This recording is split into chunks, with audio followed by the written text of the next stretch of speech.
McLennan County, I'm your neighborhood reporter, Bella Popaduke.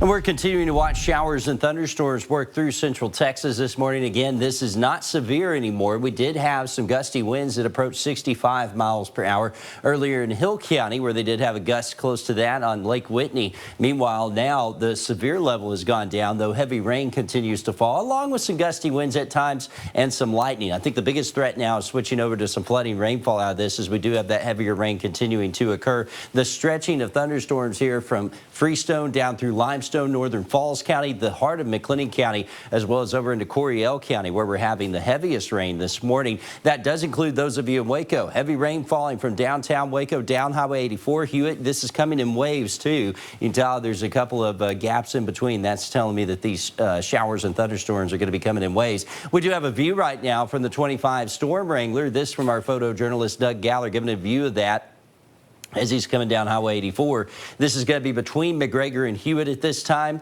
or between McGregor and Woodway. A lot of heavy rain on the roads. You do need to be careful if you're out on the roads. If you're one of the few that needs to get on it here this morning, be careful. Take it slow. There's a lot of heavy rain, and there could be some flooding starting to occur with this. Let's go back to the radar and show you the heavier rain that is falling here right now. Again, back over McLennan County, back into Coryell County as well. You can see that heavy rain. This is actually the heaviest rain now from Flat down through the north side of Lake Belton. That does include the north side of Killeen as well. Over Fort Cavazos, some heavy rain occurring there as the rain-cooled air, this line that just worked from north to south, is working through. That is helping to spark more thunderstorms in place. So we will monitor for that. In fact, over the last hour, let me show you how much rain we have seen across parts of McLennan County according to the radar. There's the last hour's rainfall, and you can really make out this core where we are seeing some 1 to 2 inches per hour here over the last hour. So you do need to be monitored for that. Again, as that continues to increase, that could lead to flooding in normal trouble spots. So we will be watching that for you. Again, gusts have not reached 60 miles per hour, but we still have gusts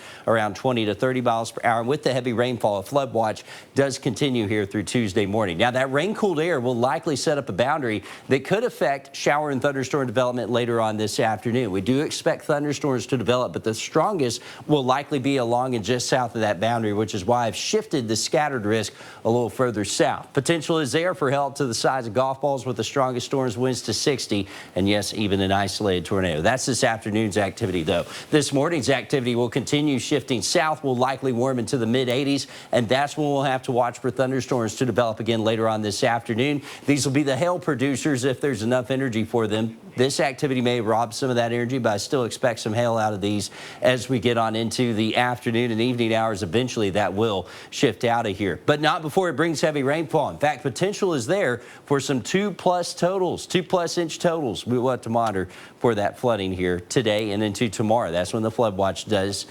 break up. Now, I think our next best chance of rain likely comes on Thursday, and the weekend looking quiet for now. We could be approaching 90 next week. This morning, President Trump agrees to extend the deadline